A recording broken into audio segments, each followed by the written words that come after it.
Next, let's talk about files. We've already taken a look at the site browser, so we have an understanding of how the folder structure works here and the files within them. But it's important to understand exactly how files work in dotCMS. Of course, we can access and manage files here in the site browser, but we need to make sure that we understand that files are dependent on content types. When we create a new file, we're actually creating a new piece of content. Treating our files as content gives us a number of benefits. We can create new file content types and customize fields on each of those file content types. Let's take a look at how we do that.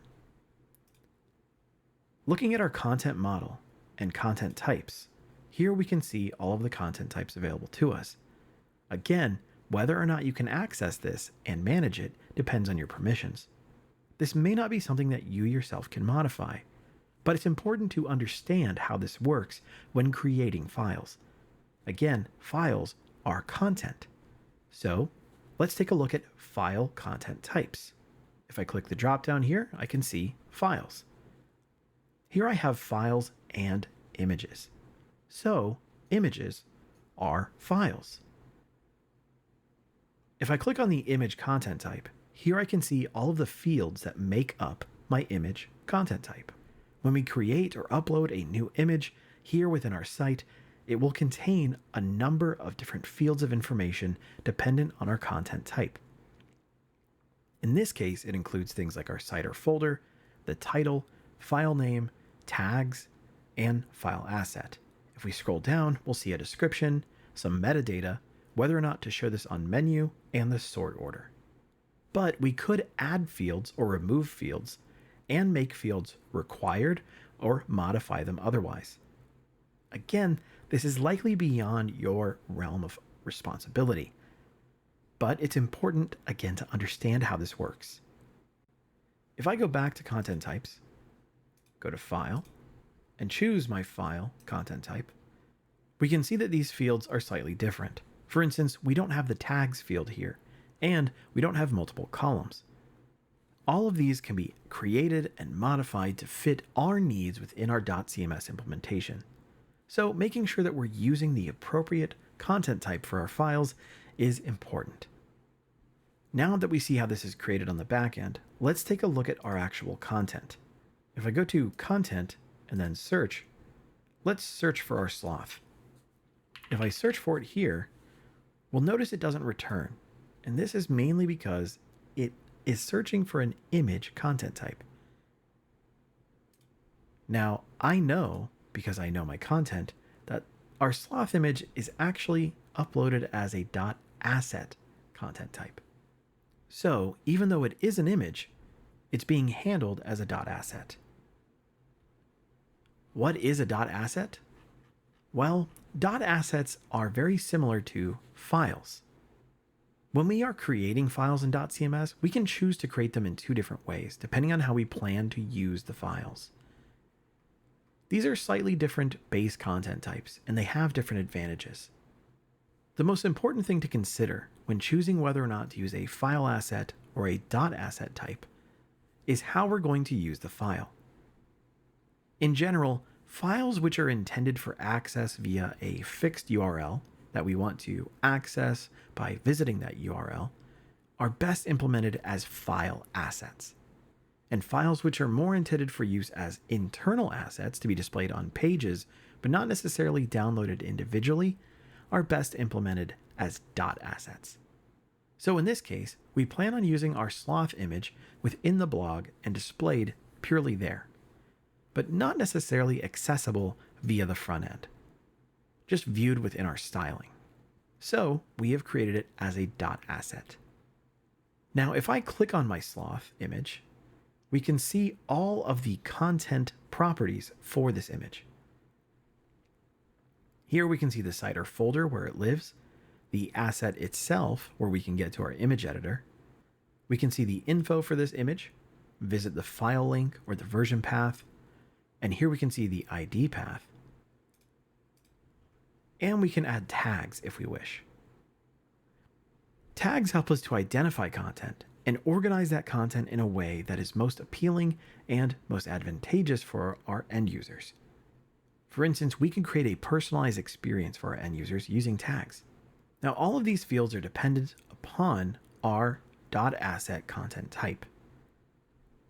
Let's take a look at a different image instead, one that actually is an image content type. Let's take a look at this one. The fields that we see here are again dependent upon our image content type. So we know that this file is going to require a site or folder field, a title, the asset itself, and we have our file name, the tags, and description as additional fields. But it's important to note that this image file has a metadata tab. The metadata is populated automatically when we upload the file. It's captured from the file itself. However, it's important to note that the information that we capture here via the metadata does adhere to GDPR guidelines to ensure that we do not infringe on any privacy restrictions.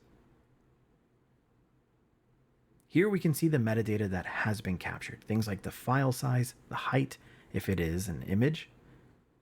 If we scroll down, we can see things even like our version, the title, and below that we see some other fields that we have, such as show on menu and sort order. What we see in our file properties is entirely dependent on the file type. You'll notice that we can, of course, edit our image and use our built-in image editor to modify our image however we might see fit. You'll see that we can compress the image, resize it, crop it, transform it by flipping, grayscale, rotation, and modify things like our brightness, hue, and saturation. Any changes we make, we can see as filters listed here. For instance, if I click flip, we'll see that the flip filter has been added. If I wanted to remove this, I could simply click the remove icon here next to any of the filters to set the image back the way it was. This, of course, is not a replacement for a more fully featured photo editor like, say, Photoshop, but it does offer a nice quick and easy access option. Something that's pretty cool here is we could also clip the image by clicking clip. And this allows us to add the image to our clipboard, where we could then paste it in later. For instance, while we were modifying a rich text field like we were previously. I could also download the image, and of course we can save or close it. If I click show, it'll actually show the image hosted based on its URL. Of course, we can access it this way because it is a file asset, and we see that listed here in the URL itself.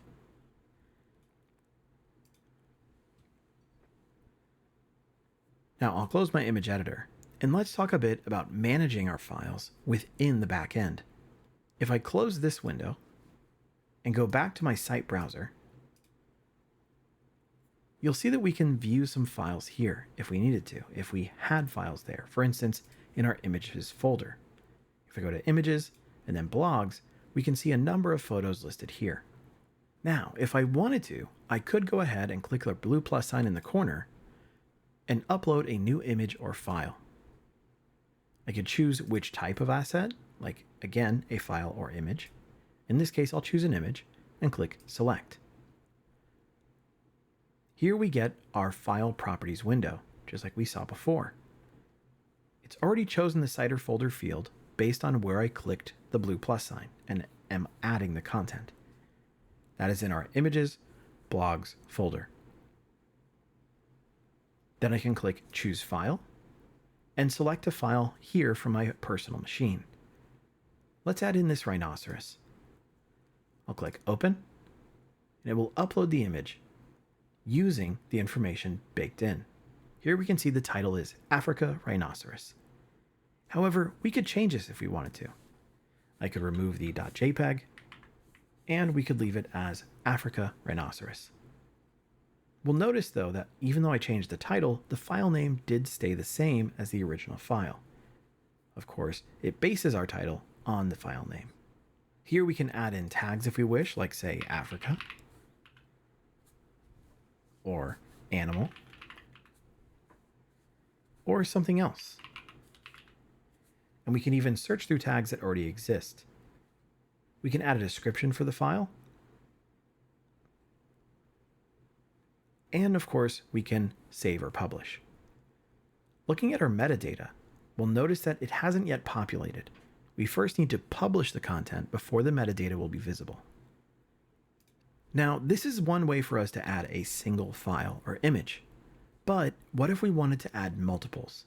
There's a couple ways to do this as well. For one, I'll close my window and I'll click the plus sign again. But this time you'll notice it says multiple files. We can click multiple files if we wish, and again choose if they're images or files. I'll again choose image and I'll click select.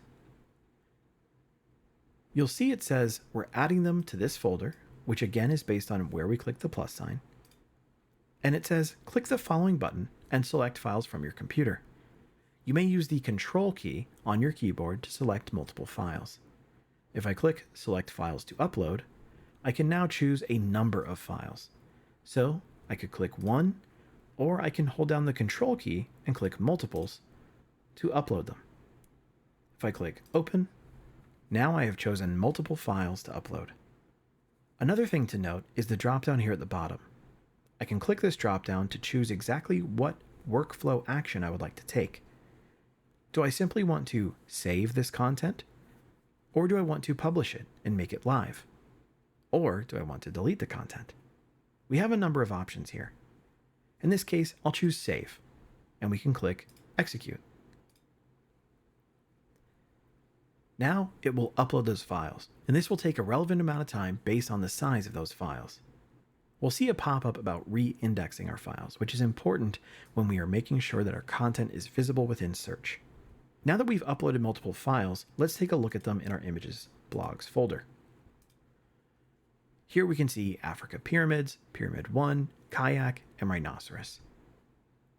Now remember, we briefly talked about status before, and we can see the green check mark next to Rhinoceros, meaning this has been published. But our others, Kayak, Pyramid 1, and Pyramids, we can see are orange, meaning this hasn't yet been published. So now we know we can upload multiple files using our baked-in file uploader. However, what if I wanted to manage all of my files a bit more seamlessly? Using the dotCMS backend to upload files is perfectly acceptable, but in a more real-world situation, we would probably use something like Webdav. Webdav is a protocol that allows us to manage files on our computer just as they exist on the server. We can connect directly to our instance and make sure that files are managed appropriately in a more seamless manner. Webdav can be accessed in a number of ways. We can use the built-in abilities of both the Mac OS and Windows operating systems, or we can use a third-party tool like CyberDuck. CyberDuck is something that we do recommend, as it is very easy to use. You can simply search for CyberDuck on your browser, go to the CyberDuck site, which is cyberduck.io, and download the client. Once you have it installed, we simply need to create a bookmark to our instance. To do this, we can click the plus sign in the bottom left, and then choose the appropriate protocol. In this case, that would be Webdav. In our case, HTTPS. Then we would add the server name. I'm currently connecting to the demo site, but you would of course want to input the appropriate server name based on where your server lives. The default port is 443, which we want to leave. I'll add my username and password, and we could modify anything else we need. One thing we need to set is the path. There are two different paths that we could set. We could say webdav/live/1 if we wanted any of the files that we add to this folder to be live and uploaded and published.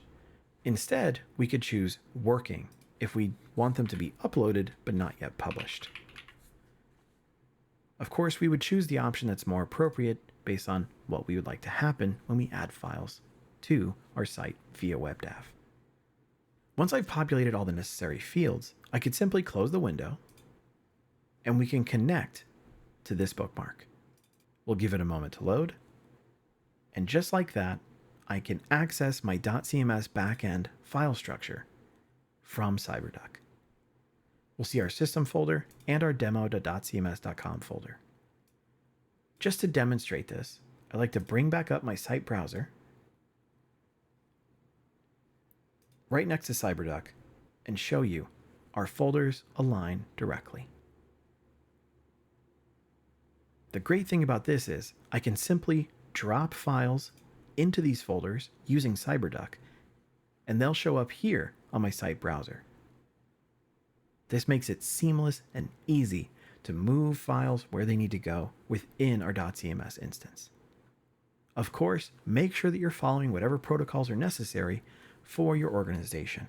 If you have a source control protocol or any sort of versioning, you'll want to make sure that you aren't causing any conflicts.